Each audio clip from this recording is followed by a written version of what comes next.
Ya, ¿qué tal? Buenas noches, mi nombre es Martín Aranda y bueno, iniciaremos la grabación con la doctora Sara Serna. Doctora, ¿me escucha?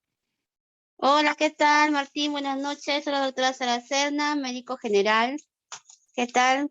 ¿Qué tal? Doctora, estamos aquí, el motivo es para conocer un poco sobre su posición en la clínica y cómo operan en un contexto de pandemia y cómo lo hacían tal vez antes de ella.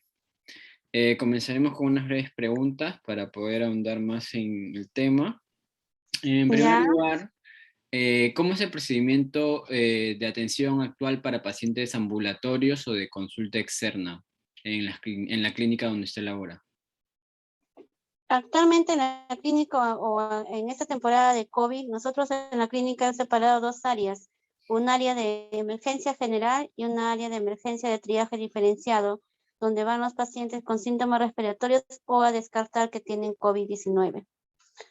Y la atención de otros síntomas o enfermedades que no incluyen síntomas respiratorios, al menos están tratados por emergencia general, ya sea atención a cirugía, de operaciones, emergencias ginecológicas, pediatría, que no incluyen síntomas respiratorios. Y en caso de emergencia, o sea, de una emergencia para pacientes no COVID o cosas así. Es para emergencia general, Ah, ok. para emergencia general. Ujú. Ujú. ¿Y ha percibido algún problema que retrase o distorsione este procedimiento de atención? O sea, Sí, sobre en la atención en los pacientes, si hay ha habido algún percance o la demora o el tiempo de espera en ellos ha aumentado. pero en el tiempo de demora de espera sí ha aumentado en los pacientes COVID. Ah, ok, y en el caso para los Sí, porque me pacientes acuerdo. de consulta externa también han sucedido lo mismo. No, perdón. Mira, lo que pasa es que en esta temporada COVID, algunos pacientes que tienen síntomas respiratorios, obviamente tienen que pasar por el ambiente de triaje diferenciado para descartar COVID. Algunos se molestan, algunos se ponen, no están de acuerdo, alegando que no tienen COVID, que no han tenido ningún contacto, pero según protocolo de la clínica, tiene todo sintomático respiratorio que incluye gripe, estornudos, tos, dificultad respiratoria, pasan por triaje diferenciado. Ese es uno de los problemas. Otro de que si no solamente los síntomas respiratorios son causas solamente de COVID, también son otros síntomas abdominales o cefalea, también son pasados por triaje diferenciado. Hasta que no sean descartados como COVID, recién pasan por la emergencia general. Ah, Y eso que les incomoda un poco a los pacientes. Luego, cuando salen con su prueba antígena negativa, se les pasa al otro ambiente y estar pasando de un lado a otro es incómodo para el paciente como tal, que no y, solamente reclaman ellos, sino los familiares también. y cuando es un tema así de, por ejemplo, por ejemplo, una consulta que si yo voy a la clínica y aún bueno, saco una consulta y voy, el tiempo de espera en ese ambiente sigue demorándose o ha mejorado, no hay muchos pacientes. O sea, si yo quiero En ir al una, cardiólogo, ya, ¿tengo que llegar a una hora no, exacta o sigue siendo como que un turno y tengo que esperar que todos que avancen o cosas así? por ejemplo, en la clínica de trabajo hay la atención es por turno. Si es, por ejemplo, para cardiología o cualquier especialidad, tendrías que sacar un turno y te van a destinar una hora, ¿no? Es para cualquier especialidad que sea. En cambio, la atención preferencial, lo que es en emergencia de triaje diferenciado, cada está destinado una hora y media por paciente máximo, Ah, no menos ni una hora y media para que pueda atender al paciente. Eso incluye que le des buena atención, explicación y tratamiento por A o B al paciente.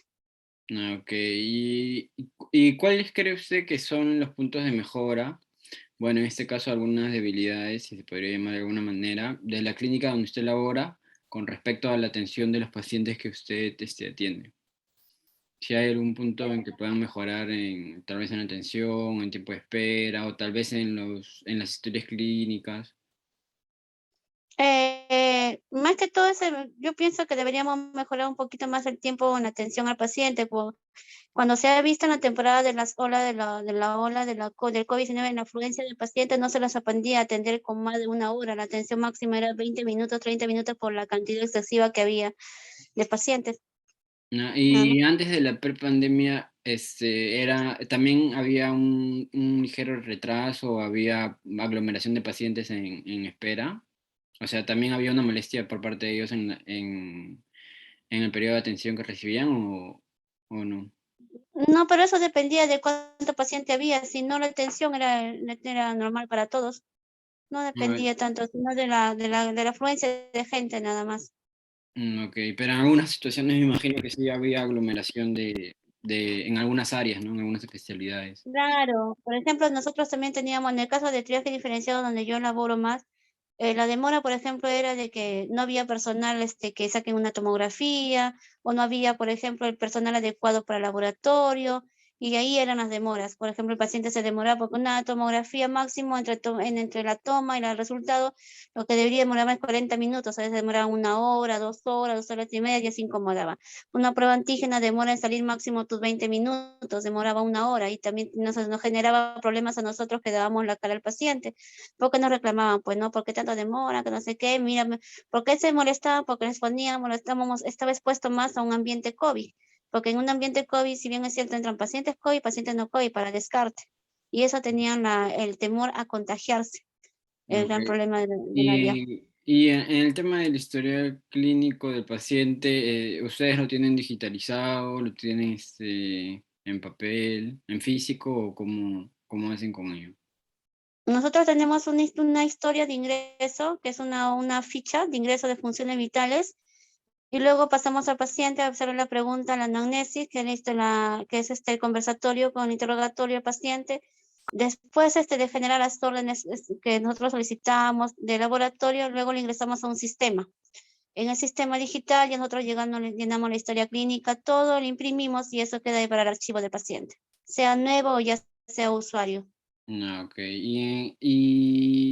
¿Y cómo cree usted que podría agilizar el contacto con los pacientes de forma ambulatoria o de consulta externa? En- eh, ¿Cree alguna forma o, no sé, aumentando el personal de salud o tal vez destinando algún tipo de horario específico? Creo yo que deberían aumentar, en el caso, como le vuelvo a repetir, de la clínica en trabajo, aumentar más las especialidades, aumentar más el personal de salud, en el caso de los médicos especialistas, para que así no haya conglomeración de pacientes. Ah, claro En que algunos, ujú, en algunos turnos, por ejemplo, no faltaba la atención de especialista en pediatría o faltaba, ponte la atención, por decirlo, de cirujanos y tendrían que, ¿no? O sea, tendrían que cubrirse entre ambos, hasta llamar al médico de retén, por decirlo así. No era siempre, eran algunos turnos nada más, pues, ¿no? Y el médico general tenía que cubrir algunas áreas hasta que venía el médico tratante. Ok. Eh, ¿Y cree que hay otro tipo de problemas que afecta a la clínica? No sé, en algunos casos podría ser que no están tan digitalizadas por ejemplo, es un ejemplo o hay un problema que pueda haber en la clínica donde se elabora, aparte del poco personal o de la poca capacidad de médicos especialistas que hay. Otro problema es en cuanto de las aseguradoras. La clínica trabaja la mayor parte con aseguradoras tipo Pacífico, Rima, Cáritas, que muchas veces ellos mandan ya, por decirlo así, un protocolo manual de qué medicina vas a dar o no al paciente, por decirlo, qué puedes dar en emergencia o no, y la cantidad sobre todo. Pero el paciente no entiende, y sobre todo tú le das un esquema de tratamiento o cuánta cantidad más que toda la medicina y ellos dicen, no, mi seguro cobertura todo, pero no es así, el seguro no cobertura todo, solamente una cantidad. Por si mandas un tratamiento para 7 días, tan solo manda para 3 días, pero eso es lo que los pacientes no entienden.